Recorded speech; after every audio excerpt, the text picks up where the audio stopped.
ഞാൻ അജയ് ഉണ്ണി. അപ്പം ഞാൻ ഇന്ന് നമ്മുടെ വീടിൻ്റെ അടുത്ത് തന്നെയുള്ള ഒരു കടയിൽ പലചരക്കടയാണ്, കാർത്തികശ്വാസം വീട് എൻ്റെ വീടിൻ്റെ തൊട്ട അയലോകത്തുള്ളതാണ്. അപ്പം ഞാൻ എന്നും സാധനം മേടിക്കാൻ വരുമ്പോൾ വൈകുന്നേരം അവിടുത്തെ പിള്ള നമ്മളോട് പറയും ഇവിടെ ഒരാൾ വരും, എന്നും പ്രായമായി 70-75 വയസ്സ് അടുത്തായതാ, പുള്ളി ഭയങ്കര പാട്ടുകാരനാണെന്ന് പറഞ്ഞിട്ടുണ്ട്. അപ്പോൾ പുള്ളിക്ക് ഒരു ആഗ്രഹം കൂടി ഉണ്ട്, പിള്ളോട് പറഞ്ഞു നാട്ടുകാരൊക്കെ ഒന്ന് കാണണം, എൻ്റെ പാട്ടൊന്ന് നാട്ടുകാർ കാണണമെന്ന് ആഗ്രഹമുണ്ടെന്ന് പറഞ്ഞു. അപ്പോൾ ഇങ്ങനെയുള്ള പ്രായമുള്ള കാരണവന്മാരുടെ കേസുകെട്ടൊക്കെ കാണിക്കാമെന്ന് പറഞ്ഞുകൊണ്ട് ഞാൻ വന്നതാണ്. പിള്ളേ, നമ്മുടെ ആശാനല്ലേ? ഇതാണ് പുള്ളിയാണ് എന്നെ പരിചയപ്പെടുത്തിയത്. ഇതാണ് നമ്മുടെ ആശാൻ എന്നാക്കെ പണിയുണ്ട്, എന്നാക്കാണ് ഇപ്പൊ പരിപാടി, അതൊക്കെ ഒന്ന് പറഞ്ഞേരെ. വണ്ടിയുടെ ഒക്കെ പണിയാണ്, വർഷോപ്പാണ്. ബൈക്കിന്റെ പണിയെല്ലാം അറിയാം. ടയറിന്റെ പണി അപ്പൊ പുള്ളി എപ്പോഴും പറയും ഇങ്ങനെ ഒരു ആളുടെ ഒന്ന് എടുക്കുന്ന എപ്പോഴും പറയും. അപ്പൊ ഞാൻ ആദ്യമായിട്ട് ആശാനെ കാണണം. അപ്പൊ നമുക്ക് നാട്ടുകാർക്ക് വേണ്ടി ആശാന്റെ ഒരു പാട്ടൊന്ന് കാണട്ടെ, എന്നാണെങ്കിലും ആയിക്കോട്ടെ, നാട്ടുകാരൊന്ന് കാണട്ടെ. ഓക്കെ. അപ്പൊ ഒന്ന് ഏതാ പാട്ടെന്ന് പറഞ്ഞാൽ ആശാൻ ഇഷ്ടമുള്ളൊരു പാട്ട് രണ്ടെണ്ണം ഒന്ന് പാടിക്കൊടുക്കുക. നല്ലതാണ് തീർക്കും.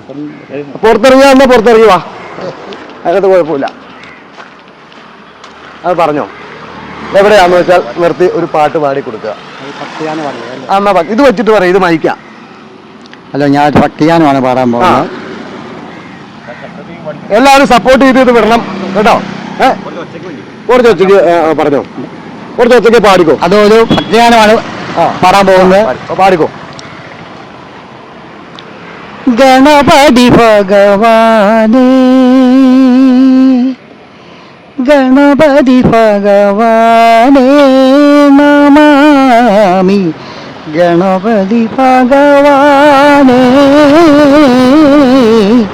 ഗണപതി ഭഗവാനേ. ഉണരും പ്രഭാതത്തിൻ അവിസിൽ നിന്നുയർക്കും പഴവങ്ങാടിയുണ്ണി ഗണപതിയേ, ഗണപതി ഭഗവാനേ നമാമി, ഗണപതി ഭഗവാനേ. ഉമയ്ക്കും മഹേശ്വരനും ഒരു വലം വയ്ക്കുമ്പോൾ ഉലകത്തിലൊക്കെയും നിൻ പ്രദക്ഷിണമായി. ഉമയ്ക്കും മഹേശ്വരനും ഒരു വലം വയ്ക്കുമ്പോൾ ഉലകത്തിലൊക്കെയും നിൻ പ്രദക്ഷിണമായി.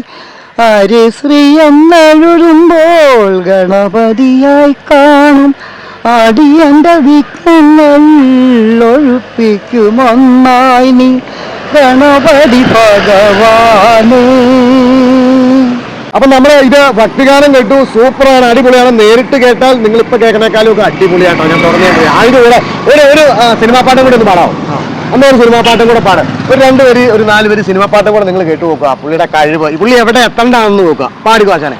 സംഗീതമേ അമര സല്ലാപമേ, സംഗീതമേ അമര സല്ലാപമേ, മണ്ണിനു വിണ്ണിന്റെ വരദാനമേ,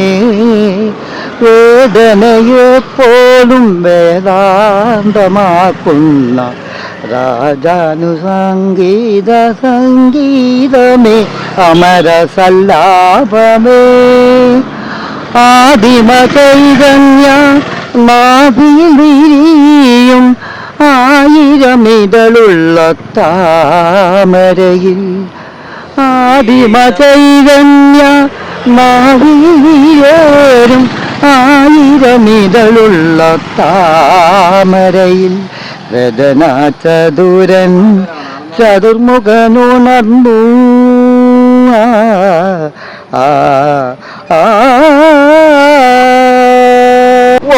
കലക്കി ആശാനെ.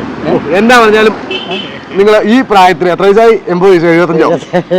77 വയസ്സിലും ഇങ്ങനെ പറ്റും. അപ്പൊ നിങ്ങൾ ഇതൊക്കെ ഒന്ന് നാട്ടുകാർ കാണട്ടെ. പുള്ളി ഈ പ്രായത്തിലും പണിയെടുത്ത് ജീവിച്ച് അതിന്റെ ഇടയ്ക്ക് പുള്ളിക്ക് ഇതിൻ്റെ അകത്തൊരു ആൾക്കാർ കാണണം, പുള്ളിയുടെ ഇതൊക്കെ കാണണം എന്നും പറഞ്ഞുകൊണ്ട് ഇതിനു മുമ്പ് എവിടെയൊക്കെ വന്നിട്ടുണ്ടെന്ന് തോന്നുന്നു. അപ്പൊ ഞാനത് ഇദ്ദേഹത്തിനെയൊക്കെ നമ്മൾ നാട്ടുകാർ കണ്ട ആർക്കെങ്കിലും എന്തെങ്കിലുമൊക്കെ ഒരു സിനിമ പാട്ട് കേടാൻ കിട്ടിയാൽ പാടുവോ? പാടിയത്. എന്നാൽ ഇതൊന്ന് നമ്മളൊന്ന് പൊളിച്ച് നമ്മളെ കൊണ്ട് ചെയ്യാവുന്ന ഇതുപോലുള്ള ആർന്നവന്മാരെയൊക്കെ നമ്മളെ ആഗ്രഹങ്ങൾ നടത്തി കൊടുക്കുക, ഇത്രേ ഉള്ളൂ. അപ്പൊ ഇതൊന്ന് പരിചയപ്പെടുത്താൻ വന്നതാണ്. അപ്പൊ ഇതുകൊണ്ട് നമുക്ക് അവസാനിപ്പിക്കാം. ഒരുപാട് നമ്മൾ നീട്ടാനുള്ള നമ്മുടെ കൈത നമ്മുടെ പരിപാടി ഇവിടെ തീരുവാണ്. അപ്പൊ എല്ലാവരോടും ഇത് പറഞ്ഞേരെ, താങ്ക്സ് പറഞ്ഞേരെ. താങ്ക്സ്. എല്ലാവരും ഒന്ന് ഷെയർ ചെയ്തൊന്ന് ആൾക്കാരിൽ എത്തിക്കണം എന്നും കൂടെ പറഞ്ഞേരെ. ആശാന്റെ വഴിയില് ആൾക്കാരിലേക്ക് എത്തിക്കണം എന്ന് പറഞ്ഞു. എല്ലാരെയും ഒന്ന് എത്തിച്ച് കാണിക്കണത്. അതെ, നാണിക്കൊന്നും വേണ്ട. ഓക്കെ എന്നാ ഓക്കെ.